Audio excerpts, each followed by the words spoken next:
forecast for the week of July 15th, 2019. It's the week of a lunar eclipse, so it's going to be kind of a big deal. All right. In outline, the week goes like this: Monday, Tuesday, probably Wednesday, kind of a firecrackery, sparkling, hot sort of week. And then we kind of mellow out a bit Thursday, Friday, Saturday, and perhaps even Sunday. Although, a little caveat would be that relationships are probably going to be very perky all week long. You may want to pop over to the Relationships and Astrology channel to watch the forecast that we have there for the lunar eclipse. Or at the end, I'll give a little bit of a summary right here about the way I think that things may go for relationships. A little bit of a special case. They kind of stay hot all week long. Also finances. Very, very important point, especially when we consider the overall theme of this eclipse. So we start the week on Monday with the moon in Capricorn. It could feel just about like any other Monday, actually a typical Monday. Maybe not like any other, but the stereotypical Monday. Very work-oriented, a lot of stuff. Have we had this discussion how many times, people, about the phones being off? God. Anyways, there could, however, be an extra sense of demand on you. Capricorn moon coming up to an opposition to Saturn, Pluto, all of that type of thing, as it is every month. But it's at a full moon. So we're liable to have this sort of tension, this kind of, you better do it now. Why wasn't that in? You're meeting your deadline. What's your plan for things? That kind of thing. We might also see a little bit of you are maybe schmoozing a client or maybe working something out with a coworker, and you know that you're really doing something that's quite productive, but perhaps a supervisor will be looking at you and sort of giving you the eye, and you have to sort of explain yourself later. That type of thing could happen as well. So be aware that there is a little bit of that on Monday and then into Tuesday, where we have the actual full moon lunar eclipse. Now, this full moon lunar eclipse will pull us between the North Node and the Sun in Cancer, looking for a sense of security, looking for a sense of where we belong, where we feel comfortable. And the Moon and Saturn and Pluto and the South Node in Capricorn, where they're asking us questions about what we want to accomplish or what we can accomplish, or simply what we just damn well need to do. And so this is the theme of this eclipse. This is the theme of the eclipse. It would be the theme of the full moon. An interesting aside is that the moon is going to be tightly conjunct Pluto. And so as these issues come up, we're very likely to be looking backwards to the past. Now, if you're a big fan of timestamps, this is going back to the summer of 2000 when we had an eclipse in the same sort of general neighborhood. But, if that resonates for you, that's just a lucky hit. We're likely to see issues from the past, the deep past, the recent past, and certainly anything that's been unresolved coming up again.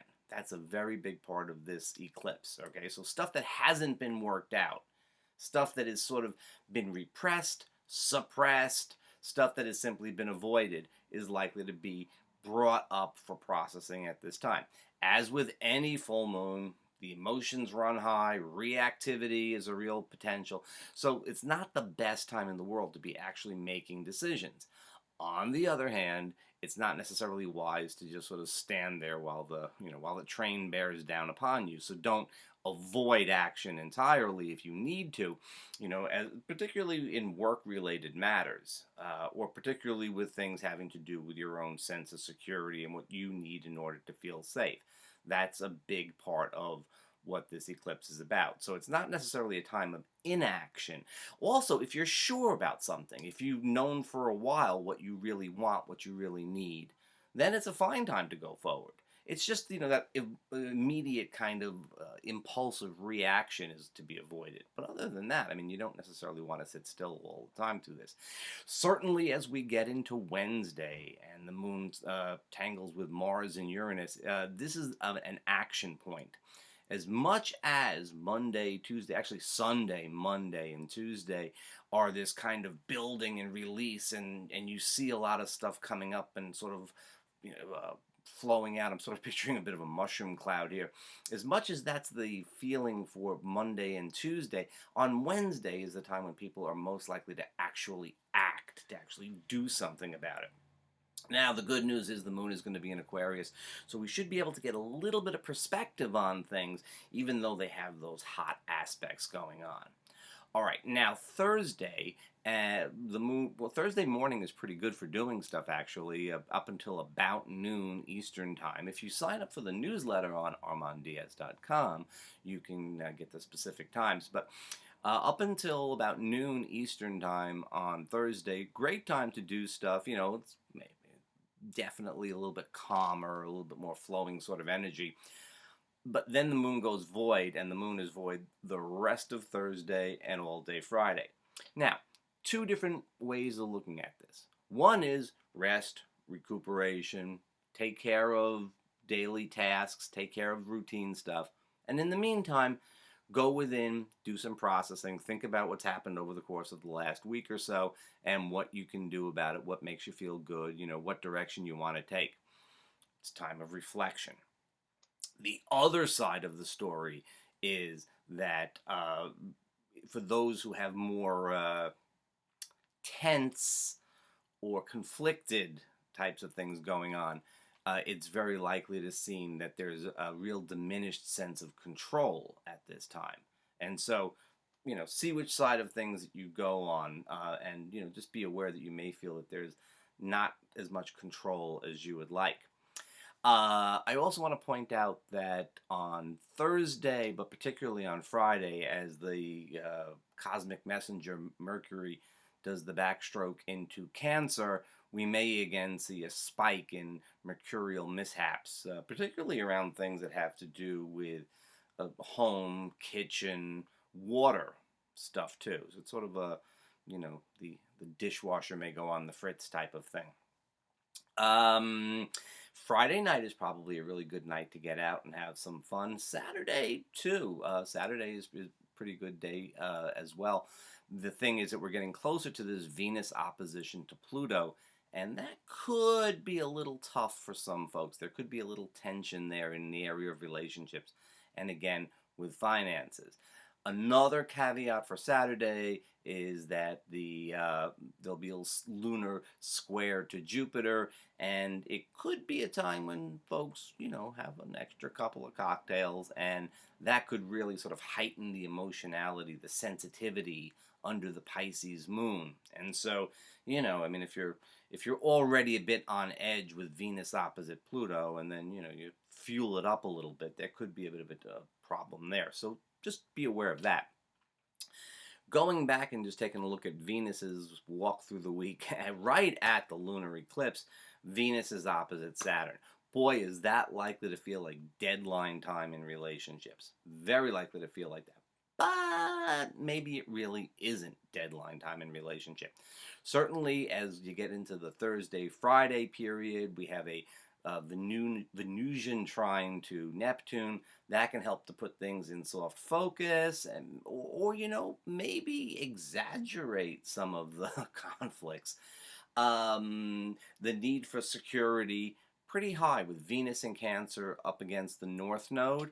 There's a real security issue, and sometimes Neptune, as much as Neptune helps to sort of make things soft focus, romantic, Neptune can also, what you can't see clearly, you can worry about. And then comes Venus opposite Pluto on Sunday. And I would say that energy is actually strongest when the aspect is building on Saturday and Saturday night. And that really could feel like a kind of deadline decision time. There's a lot of potential for passion, but there's also the potential for some power struggles in there as well. Sunday, things, as we move away from that aspect, the Pisces moon and easy aspects, things start to mellow out a little bit, and we sort of get a little bit of distance. Actually, we might be able to broker an agreement. The Pisces moon is going to be in a nice aspect to Venus and Pluto, and that will help to sort of, again, smooth over some of the rougher spots that you might have had on Saturday. It's just a potential at any rate. Again, if things are going pretty good, This is just likely to be a really fun week. I wouldn't say that relationship fun is going to be there on Tuesday with that Venus opposite Saturn.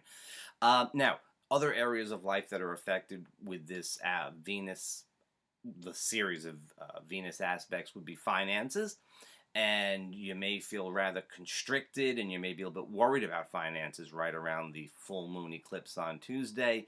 And then you start to perhaps take a little bit more of a practical approach and think of what you're going to do about it. And maybe you sort of back away from the conflict a little bit towards the end of the week. Creativity is another area where we're all likely to have a little bit of a challenge. I think Tuesday is a very, you want to get your emotions out there, but you sort of feel that you have to put it into a particular form. And that's a hard thing to do, when you have to sort of color within the lines, and yet you want to be very creative and you want to be very emotionally expressive. I think as the week goes on, we get much better energy for that creative expression. And eventually the Venus-Pluto opposition at the weekend with the moon in Pisces, I mean, this is really a much better opportunity to express what you have going on inside in some sort of artistic or creative form, as opposed to that feeling that you've got to do it and you want to do it earlier in the week, but you're not quite sure how. All right, that's more than 11 minutes. That's a long one, but it's a big week, and I will be back again next week to give you the forecast, which, by the way, next week is going to be a pretty good week for doing stuff, so you might want to rest up a bit on Sunday. Get ready. The moon will be waning, but it'll be in Aries on Monday and Tuesday. You're going to want to make the most of that, so make sure that you have a little bit of energy left. See you then.